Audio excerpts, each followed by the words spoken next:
महामोह तम पुंज जासु बचने रवि कर तेरी सत्ता के बिना हे प्रभु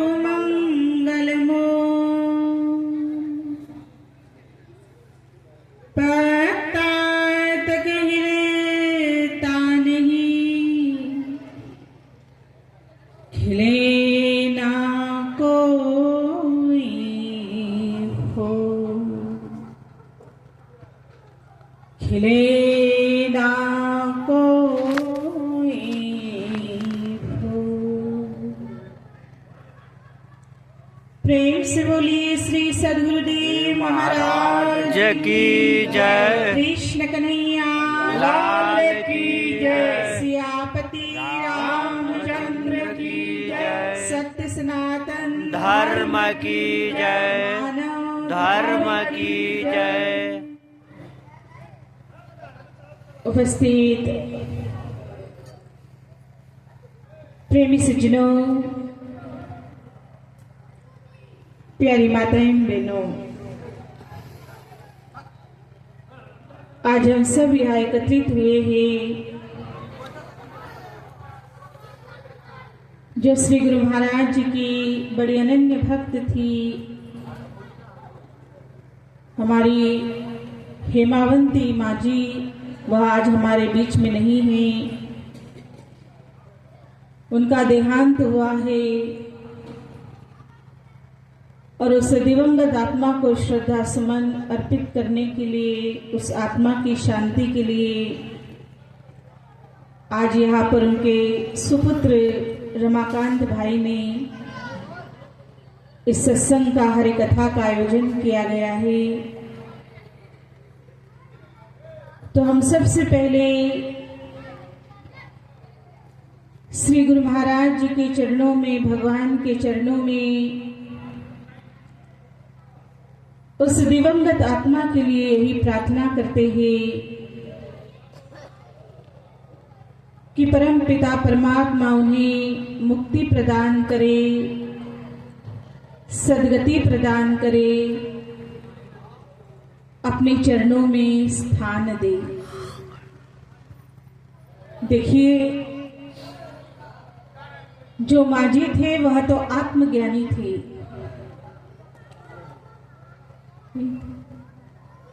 भगवान के भक्त थे और इसलिए हमारे संतजन कहते हैं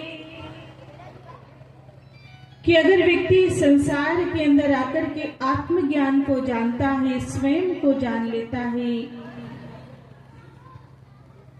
तो जो आत्मज्ञानी भक्त होता है उसे कभी 84 में नहीं जाना पड़ता। भगवान श्री कृष्ण जी अर्जुन से कहते हैं कि हे अर्जुन, कोई मेरा भक्त है, मेरी भक्ति कर रहा है और मेरा ध्यान करता है, मेरा भजन करता है, अगर वह उसकी भक्ति, उसका भजन, ध्यान यह कहीं नहीं जाता, मैं उसे पुनः मानव जीवन प्रदान करके अपने भजन भक्ति करने का अवसर प्रदान करता हूं। हमारे शास्त्र कहते हैं कि मृत्यु यह मनुष्य के जीवन का अटल सत्य है। मृत्यु को आज तक कोई भी टाल नहीं सका है। यह हम सब के जीवन में आनी ही आनी है। इसलिए मृत्यु आने से पहले, काल का आहार बनने से पहले हम अपने जीवन के अंदर धर्म की कमाई कमा ले, उस सत्य की प्राप्ति कर ले, परमात्मा की प्राप्ति कर ले। तो एक भजन होगा, सभी लोग भजन में साथ दे।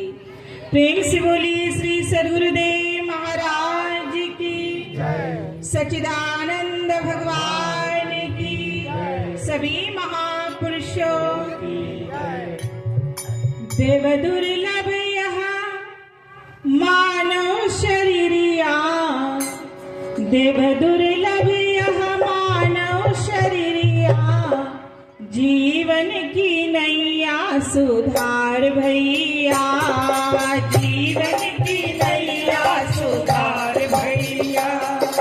देव दुर्लभ यहाँ मानव शरीरिया, देव दुर्लभ यहाँ मानव शरीरिया, जीवन की नैया सुधार भैया, जीवन की नैया सुधार भैया, जीवन की नैया सुधार भैया, जीवन की नैया सुधार भैया। कहल की जपवा हम हरि जी के नमवा, कहल की जपवा हम हरि के नमवा, भूल गइल जगवा के देख के रचनवा, भूल गइल जगवा के देख के रचनवा। आई जवानी मोह भुलाई, आई जवानी मोह भुलाई, आई जवानी मोह भुलाई, आई जवानी मोह भुलाई।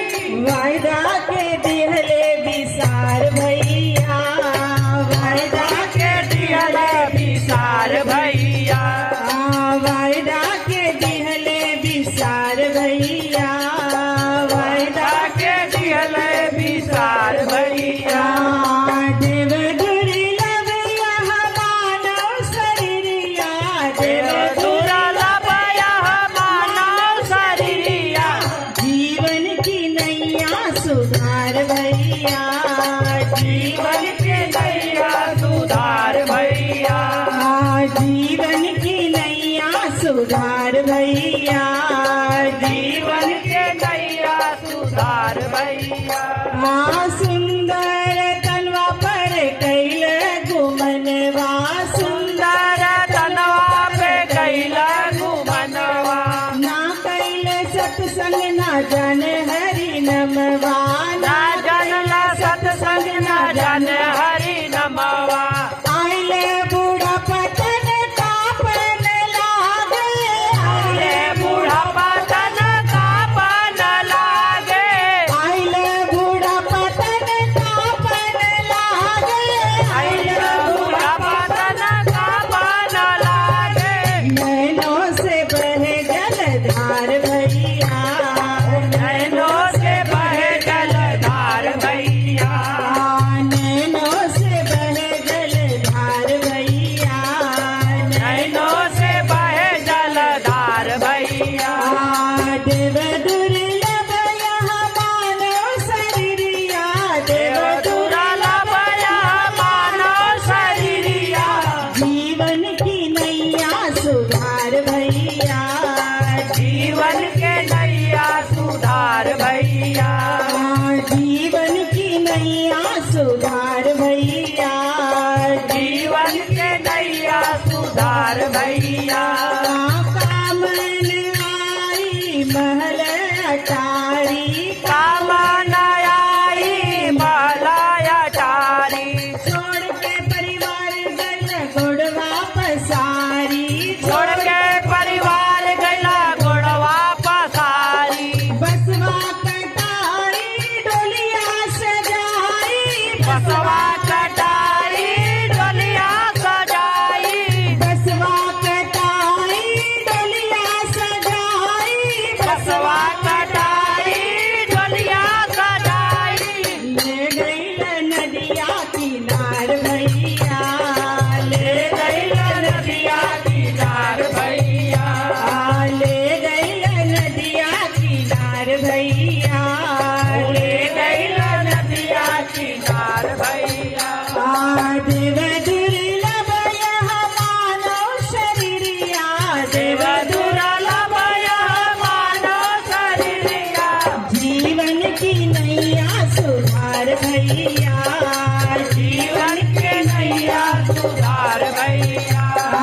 जीवन की नैया सुधार भैया, जीवन के नैया सुधार भैया।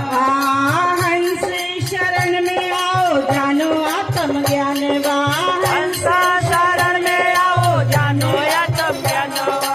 प्रभु जी के नाम जान करो सुमिरनवा, प्रभु जी के नाम दान करो सुमिरनवा। आखिर समैया प्रणाम है सहैया, आखिर समैया प्रणाम सहैया। आखिर समैया प्रणाम है सहैया, आखिर समैया प्रणाम है सहैया। खुल गए मोक्ष के द्वार भैया, खुल गए मोक्ष के द्वार भैया। खुल गए मोक्ष के द्वार भैया, खुल गए मोक्ष के द्वार भैया। देव दुर्लभ यह मानव शरीरिया, देव दुर्लभ यह मानव शरीरिया। जीवन की नैया सुधार भैया, जीवन के नैया सुधार भैया। जीवन की नैया सुधार भैया, जीवन की नैया सुधार भैया।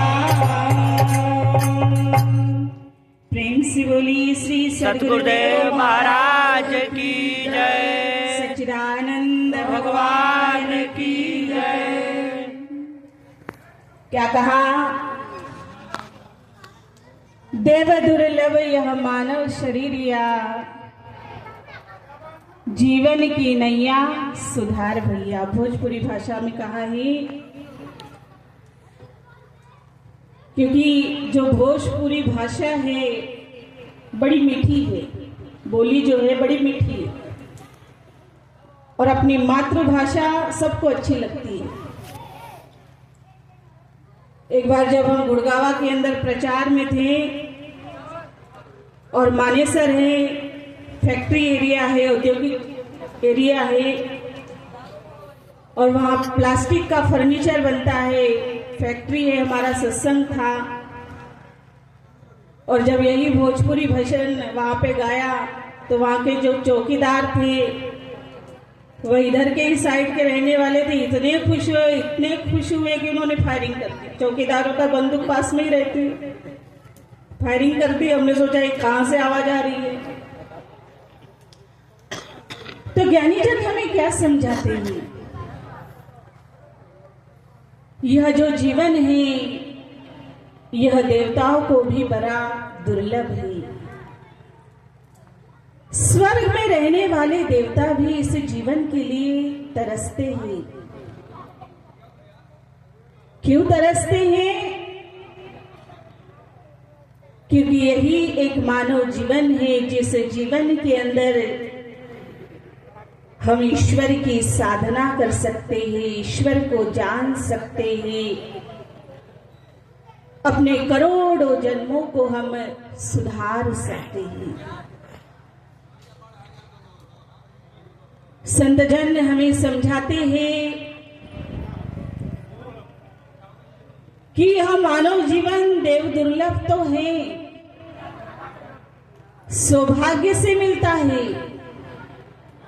केवल हरि की दया से, ईश्वर की दया से मिलता है। अगर आप सोचते हो कि भाई तीर्थ यात्रा करने से मानव का चोला मिलता है, व्रत करने से मानव का चोला मिलता है, या कोई जप करने से मानव का चोला मिलता है, तो ऐसा नहीं है। कोई व्रत, जप, तप करने से मानव जीवन नहीं मिलता। मानव जीवन केवल और केवल ईश्वर की दया से मिलता है, भगवान की दया से मिलता है। और इस मानव जीवन को पाकर जो सत्य को जान लेता है, ईश्वर को जान लेता है, तो वह अपने आने वाले कई जन्मों को सुधार लेता है।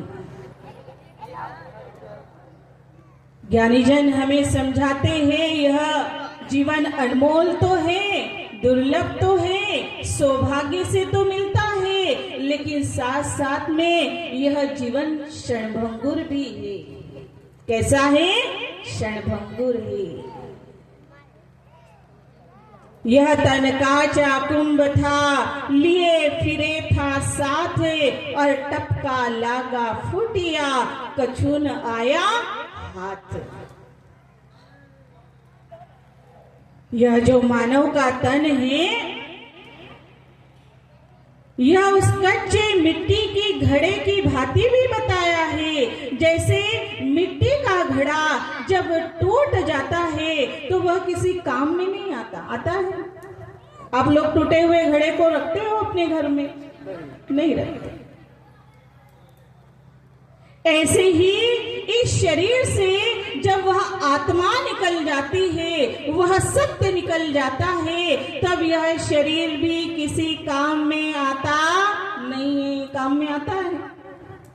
कोई अपने दादी के मृतदेह को 4 दिन के लिए, 10 दिन के लिए, 25 दिन के लिए रखते हैं कि भाई रखो, अभी क्या इतनी जल्दी है, अभी क्यों ले जाना है, महीने भर बाद ले जाएंगे, बाद में अंतिम संस्कार कर लेंगे, ऐसा कोई सोचता है? नहीं। तो हमें अपने जीवन के अंदर यह जानना होगा, विचार करना होगा, हमें सोचना होगा कि आखिर हमारे अंदर वह कौन सी ऐसी शक्ति है जिस शक्ति के आधार पर हम चल रहे हैं, हम बोल रहे हैं, हम देख रहे हैं, हम काम कर रहे हैं। उसी शक्ति को जानना मनुष्य का प्रथम कर्तव्य है। इसलिए कहा, संसार में आकर हे प्राणी, तू सच्चिदानंद को भूल गया। संसार में आकर हे प्राणी, तो सच्चिदानंद को भूल गया। तू सच्चिदानंद को भूल गया, तू अपने आप को भूल गया। तू सच्चिदानंद को भूल गया, तू अपने आप को भूल गया। संसार में आकर हे प्राणी, तो सच्चिदानंद को भूल गया। संसार में आकर हे प्राणी, तू सच्चिदानंद को भूल गया।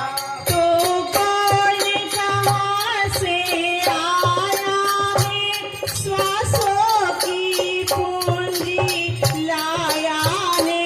तो कौन कहाँ से आया है, श्वासों की पूंजी लाया है। माया में मन अटका करके कर्तव्य निभाना भूल गया। माया में मन अटका करके कर्तव्य निभाना भूल गया। संसार में आकर हे प्राणी, तो सच्चिदानंद को भूल गया। संसार में आकर हे प्राणी, तू सच्चिदानंद को भूल गया। जीवन के सारे कर्तव्य तो हमें बड़ी अच्छी तरह से याद रखते हैं और उसे बड़े शिद्दत से निभाते हैं। एक व्यक्ति अपने परिवार में रहता है तो वह किसी का पिता है, किसी का पुत्र है, किसी का भाई है। तो वह व्यक्ति अच्छी तरह से जानता है कि एक पिता होने पर अपने बच्चों के प्रति मेरा क्या कर्तव्य है। जानता है कि नहीं? बच्चों का लालन पालन करना, बच्चों को अच्छे संस्कार देना, पढ़ाई लिखाई कराना, उनका जीवन बनाना कर्तव्य होता है पिता का। उस कर्तव्य को हम निभाते हैं। अगर वह किसी का बेटा है तो वह उस कर्तव्य को भी बड़े शिद्दत से निभाता है कि मेरे माता पिता हैं तो माता पिता की सेवा करना प्रत्येक पुत्र का कर्तव्य है। उस कर्तव्य को भी हम निभाते हैं। भाई के संबंध है उसे भी हम निभाते हैं, उस कर्तव्य को भी निभाते हैं। लेकिन जो हमारा प्रथम कर्तव्य बनता था, क्या कर्तव्य बनता था कि तू कौन कहां से आया है, श्वासों की पूंजी लाया है, माया में मन अटका करके कर्तव्य निभाना भूल गए। किसी का पिता बनने से पहले, किसी का भाई बनने से पहले, किसी का पुत्र बनने से पहले जब हम अपनी माँ के गर्भ में थे तो हमने भगवान से कॉल किया था, करार किया था, वादा किया था कि हे परमात्मा, संसार में जाकर मैं क्या करूंगा? आपका भजन करूंगा, आपका ध्यान करूंगा। लेकिन जैसे ही यह जीव इस संसार में आता है तो फिर इस संसार की चकाचौंध को देखकर, इस संसार की माया को देखकर, संसार को बनाने वाले ईश्वर को हम भूल जाते हैं। भगवान के साथ जो हमने कॉल करार किया था, वादा किया था, उस वादे को हम भूल जाते हैं। जो सबसे प्रथम कर्तव्य हमारा था, ईश्वर का भजन करना, ईश्वर को जानना, सत्य को जानना, उसे हम भूल जाते हैं। और ऐसी स्थिति में संसार के अंदर महापुरुष आते हैं और महापुरुष क्या करते हैं? वह सोए हुए जीवों को जगाने का काम करते हैं। जीव कौन सी निद्रा में सो रहा है? एक तो रात हो जाने पर हम सो जाते हैं और दिवस निकलने पर हमें जागते कि नहीं? जैसे ही सूर्य देवता आकाश के अंदर उदित होते हैं, हर कोई सोता हुआ अपने आलस्य को छोड़ करके जाग जाता है, अपने काम धंधे में लग जाता है। लेकिन एक होता है मोह की निद्रा में सोना, और संत हमें मोह की निद्रा से जगाते हैं। जागो रे जिन जागना, अब जागन की वारे, और फिर क्या जाने नानका, जब सोवे पैरे पसार। संत क्या कहते हैं कि हे मनुष्य, जाग जाओ, चेत जाओ, और जो हमारे मानव जीवन का असली ध्येय है, असली लक्ष्य है, उस लक्ष्य की प्राप्ति कर लो, उस परमात्मा को जान लो। फिर क्या जाने नानका, जब सोवे पैर पसार। बाबा नानक देव जी कहते हैं कि जब हम काल का आहार बन जाएंगे, काल का ग्रास बन जाएंगे, और तब दुनिया हमें कितना ही जगाने का प्रयास करे, तब हम जाग पाएंगे नहीं। इसलिए समय रहते ही उस सत्य को, परमात्मा को जानना चाहिए, ईश्वर का भजन करना चाहिए, सुमिरन करना चाहिए, धर्म से जुड़ना चाहिए, क्योंकि धर्म ही है जो मनुष्य को सद्गति की ओर, मोक्ष की ओर ले जाता है। और मानव का सच्चा धर्म क्या है? जिसे मानव धर्म कहते हैं, तो मानव का सच्चा धर्म है कि हम उस सत्य को, उस शक्ति को जानें। एक बार भगवान श्री कृष्ण जी को अर्जुन पूछते हैं कि हे परमात्मा कृष्ण, आप हमेशा सत्संग सुनाते हो, हरि कथा सुनाते हो, और उसके द्वारा हमें यही प्रेरणा देते हो कि अधिक से अधिक भजन करना चाहिए, अधिक से अधिक ध्यान करना चाहिए, अधिक से अधिक पुण्य के काम करने चाहिए। तो आप मुझे बताइए कि जो संसार के अंदर मनुष्य है, ध्यान भजन सेवा सुमिरन कर रहे हैं, सत्संग सुन रहे हैं, वह भी इस दुनिया को एक दिन छोड़ करके चले जाते, काल का आहार बन जाते। और जो नास्तिक है, जिनसे भगवान से जिनका दूर दूर तक का कोई लेना देना नहीं, ऐसे लोग भी दुनिया से चले जाते। जाना तो दोनों को ही है, जो आस्तिक है उन्हें भी और जो नास्तिक है उन्हें भी। तो फिर आपका भजन करने का क्या फायदा, भक्ति करने का क्या फायदा, धर्म से जुड़ने का क्या फायदा। तब भगवान श्री कृष्ण जी अपने भक्त अर्जुन को और हम समस्त भक्तों को बड़ा सुंदर जवाब देते हैं। कहते हैं कि हे अर्जुन, तुमने देखा होगा कि एक बिल्ली होती है। बिल्ली क्या करती है? वह चूहे का शिकार करती है। किससे करती है? दांतों से करती है कि नहीं करती?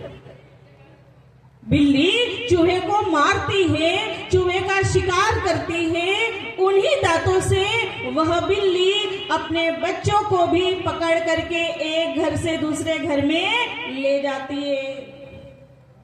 तब उसके जो छोटे छोटे बिल्ली के बच्चे होते हैं, क्या उनके गर्दन में से खून निकलता है? नहीं निकलता। बड़े संभाल करके उन्हीं जबड़े से वह अपने बच्चों को भी पकड़ रही है, एक स्थान से दूसरे स्थान पर ले जा रही है, और उन्हीं जबड़े से वह चूहे का शिकार भी कर रही है। ऐसे ही जो काल रूपी बिल्ली है, यह जो काल रूपी बिल्ली है, यह जो मृत्यु है, यह सबके जीवन में आती है। जो आस्तिक है, जो भगवान के भक्त है, उनके जीवन में भी आनी है, और जो नास्तिक है, जो भगवान को नहीं मानते, जो सत्संग नहीं सुनते, उनके जीवन में भी आनी है। लेकिन यह जो काल रूपी बिल्ली है, वह नास्तिकों का क्या करती है? शिकार करती है। जैसे चूहे को शिकार करती है, उसको चकनाचूर कर देती है कि नहीं करती? मार डालती है, रक्त बहता है, खा जाती है, शिकार करती है। ऐसे ही यह जो काल रूपी बिल्ली है, जब नास्तिक को अपने जबड़े में पकड़ती है, जब इसका वह नास्तिक व्यक्ति का शिकार करती है, अधर्मी का शिकार करती है, तो उसे नरक में डाल देती है, उसे 84 में भेज देती है। और वही काल रूपी बिल्ली जब भगवान के भक्त के जीवन में आती है, क्योंकि काल तो सबके जीवन में आना है। भीष्म पितामह जो मां गंगा के पुत्र थे, जिन्हें आशीर्वाद प्राप्त हुआ था, इच्छा मृत्यु का वरदान मिला था, उनके जीवन में भी काल आया। मृत्यु आज आई कि नहीं आई? क्या भीष्म पितामह जी के हमें दर्शन कभी हुए? इच्छा मृत्यु का वरदान था। इच्छा मृत्यु का अर्थ जब तक वो ना चाहे तब तक मृत्यु उनके जीवन में दस्तक नहीं दे सकती थी। लेकिन ऐसे महान भीष्म पितामह भी कुरुक्षेत्र के पावन धरती पर 14 जनवरी मकर संक्रांति के दिन अपने इस नश्वर देह का क्या कर देते हैं? त्याग कर देते हैं। जब सूर्य नारायण दक्षिणायन से किशोर आते हैं, उत्तरायण में आते हैं।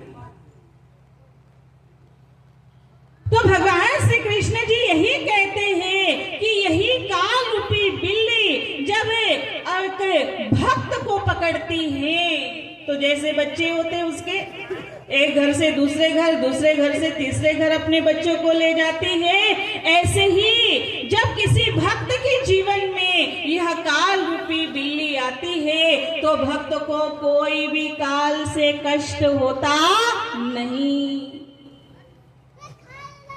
उसे बड़ी अच्छी तरह से वह इस लोक से कहां ले जाती है? ब्रह्मलोक में ले जाती है, परलोक में ले जाती है। भक्त को कोई कष्ट नहीं होता, वह 84 से मुक्त हो जाता है, वह भवसागर से पार हो जाता है। यही मृत्यु में अंतर है। तो संत और शास्त्र हमें यही समझाते हैं कि चतुर कौन है, होशियार कौन है, जो मृत्यु आने से पहले ही, भाई बंबई किसी को जाना है या दिल्ली जाना है, तो ऐसा तो नहीं कि रात को ही जाना है और ट्रेन में बैठ गए। पहले टिकट बुक करनी पड़ती है, रिजर्व करनी पड़ती है कि नहीं करनी पड़ती। और जिसका टिकट रिजर्व है उसे कोई चिंता होती है? कोई चिंता नहीं होती, पहले ही तैयारी कर ली। ऐसे ही संसार में से हमें इस दुनिया में से जाना है, तो उसकी भी हमें पहले ही क्या करनी है? तैयारी करनी है। नहीं तो कहाँ है? ये जीवन धोखा दे जाएगा, कर लो भजन हरि का। ये जीवन धोखा दे जाएगा,